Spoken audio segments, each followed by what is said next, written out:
Hello दोस्तों, कैसे हैं आप सब। दोस्तों, जैसा कि आप डिस्प्ले पे देख रहे होंगे कि मैंने इस डिस्प्ले में लिखा है ए डब्ल्यू एस सर्विसेज। बेसिकली ए डब्ल्यू एस सर्विसेज जो होती है ना, वो डिफरेंट डिफरेंट टाइप की सर्विसेज होती है, रिसोर्सेज होती है। तो आज हम उसी सर्विसेज के बारे में डिस्कशन करेंगे। तो सबसे पहले दोस्तों, ए डब्ल्यू एस बहुत ही वास्ट है। कहने का मतलब बहुत ही बड़ा टॉपिक है। तो इसके बारे में यदि आपको यही पता नहीं रहेगा कि हमारे ए डब्ल्यू एस रिसोर्सेज क्या है, ए डब्ल्यू एस सर्विसेज क्या है, कौन कौन सी सर्विसेज है, कौन कौन से रिसोर्सेज है, तो फिर क्या होता है ए डब्ल्यू एस के बारे में फिर आप इंटरव्यू देने जाएंगे और कहीं से भी आपको टॉपिक उठा के दे देगा, तो फिर आप वहाँ पे क्या होगा कि थोड़ा सा आप अनकंफर्टेबल महसूस करेंगे, कंफर्टेबल आप महसूस नहीं करेंगे। तो इससे अच्छा है कि हम सर्विसेज देख लेते हैं, कितनी टाइप्स ऑफ सर्विसेज होती है ई डब्ल्यू एस। तो आइए दोस्तों देखते हैं कितने कितने टाइप्स की हमारी सर्विसेज होती है। आइए देखिए, जो हमारी सर्विसेज होती है, सबसे पहले कंप्यूट सर्विस। जो ए डब्ल्यू एस जो सर्विसेज है, वो कौन सी सर्विसेज है? Compute service. कंप्यूट सर्विस में कौन कौन सी सर्विसेज आती है? Amazon E C two. जो बेसिकली हम लोग जो दोस्तों E C two instance create करते हैं ना, इलास्टिक कंप्यूट क्लाउड। ये क्या होता है? Virtual server in the cloud. Basically जो सर्वर बेसिकली हम लोग ई सी टू इंस्टेंस क्रिएट करते हैं ना दोस्तों, वही होता है। उसके बाद जो सर्विसेज होती है ए डब्ल्यू एस लैम्डा। ए डब्ल्यू एस लैम्डा, लैम्डा के थ्रू क्या करते हैं? बेसिकली कोड डिप्लॉय करते हैं। ये क्या होता है? ये सर्वरलेस कंप्यूट सर्विसेज है दोस्तों, running code in response to events. A W S elastic beanstalk, basically ये क्या होता है? ये प्लेटफॉर्म एज ए सर्विसेज होती है। ये क्या है? Deploying and managing application. Deploying and managing application का मतलब क्या होता है कि आपके पास आपने कोई कोड लिखा, ठीक है, आप बस इलास्टिक बिन प्लेटफॉर्म पे जाइए, वहाँ पे क्रिएट कीजिए इलास्टिक बिन स्टॉक, और आप क्या कीजिए, उसमें अपना कोड अपलोड कर दीजिए। आप जैसे ही उसे अपलोड करेंगे दोस्तों, आप जैसे ही उसे अपलोड करेंगे, ऑटोमेटिकली आपको ये नहीं सोचना है कि आपको सर्वर क्रिएट करना है, बीसीपी क्रिएट करना है, कौन से पोर्ट्स को हमें एक्सेस देना है। वो बाय डिफ़ॉल्ट ऑटोमेटिकली सारी चीज़ें आपके सामने क्रिएट करके दे देगा, और एप्स को प्रोडक्शन में डिप्लॉय करके भी दे देगा। उसके बाद कौन सी सर्विसेज है? Storage services. स्टोरेज सर्विस कौन कौन सी है? अमेजन S3 है, उसके बाद अमेजन EBS है, अमेजन ग्लेशियर है, अमेजन EFS है। तो देखिए S3 क्या होता है? सिंपल स्टोरेज सर्विस होती है, ये ऑब्जेक्ट स्टोरेज होती है। EBS क्या होती है? इलास्टिक ब्लॉक स्टोरेज होती है। ग्लेशियर क्या होती है? लो कॉस्ट स्टोरेज सर्विस होती है, लो कॉस्ट स्टोरेज सर्विसेज होती है। उसके बाद अमेजन EFS, ये क्या होती है? इलास्टिक फाइल सिस्टम होती है, manage file storage for EC2 instances. उसके बाद डेटाबेस सर्विसेज। डेटाबेस सर्विसेज दोस्तों कौन कौन सी है? RDS होती है, डायनेमो DB होती है, रेडशिफ्ट होती है, अमेजन अरोरा होती है।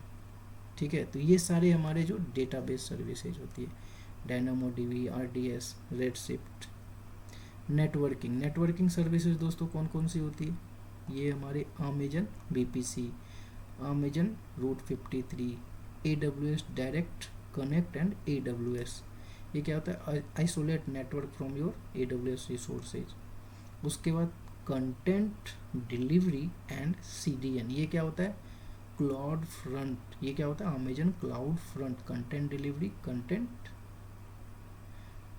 Delivery network for low latency content delivery. उसके बाद ये क्या होता है दोस्तों? Security and identity services. इसमें कौन कौन सी सर्विसेज है?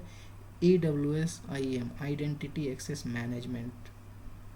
Amazon Cognito, basically Amazon Cognito क्या होती है? कॉग्निटो ये क्या होती है? किसी भी वेबसाइट्स को आप लॉगिन करते हैं तो आपसे क्या मांगता है? आप साइन अप करते हैं, आप ईमेल आईडी देते हैं। बेसिकली वो जो ईमेल आईडी के जो फॉर्मेट्स होते हैं ना, वो हम अमेजन कॉग्निटो के थ्रू हम बनाते हैं।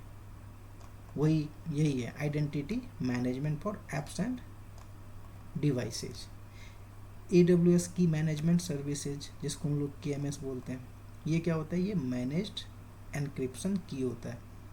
एनालिटिक्स एंड बिग डेटा, ये कौन कौन से, Amazon EMR, Amazon Athena, Amazon kinesis, Amazon glue, ये हमारे कौन से होते हैं, एनालिटिक्स एंड बिग डेटा के लिए होते हैं दोस्तों।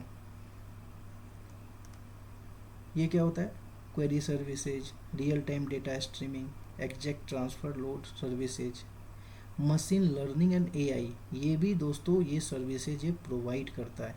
Amazon Amazon sage maker, Amazon Lex, Amazon Polly, Amazon Rekognition, ये क्या है रेकॉग्निशन, ये क्या है image and video analysis, text to speech services, managed machine learning services, developer tools. अब देखिए डेवलपर टूल्स हमारे कौन कौन से हैं, AWS code commit, code build, code deploy, code pipeline, जो हम लोग बेसिकली दोस्तों जो जेनकिंस में CI/CD करते हैं ना, तो वो जो सर्विसेज होती है ना, सर्विसेज वो डेवलपर टूल्स में आती है। किस में आती है, डेवलपर टूल्स में आती है। किस में आती है दोस्तों, डेवलपर टूल्स में आती है। तो ये थोड़ा सा जो है ना ध्यान दीजिएगा, ये डेवलपर टूल्स में आती है। अब ये क्या है, management and monitoring, management and monitoring, AWS cloud watch, monitoring and observability services, AWS cloud formation, infrastructure as a code, AWS system manager, ये सारी management and monitoring tools. IoT, internet of things, AWS IoT core, managed cloud services for IoT devices, mobile services, AWS mobile hub, mobile apps development and testing platform, ये हमें mobile services के testing platform को भी दोस्तों ये हमें provide करता है। AR and VR, reality and virtual reality, augmented, Amazon Sumerian platform for building AR VR and 3D applications, blockchain, Amazon manage blockchain.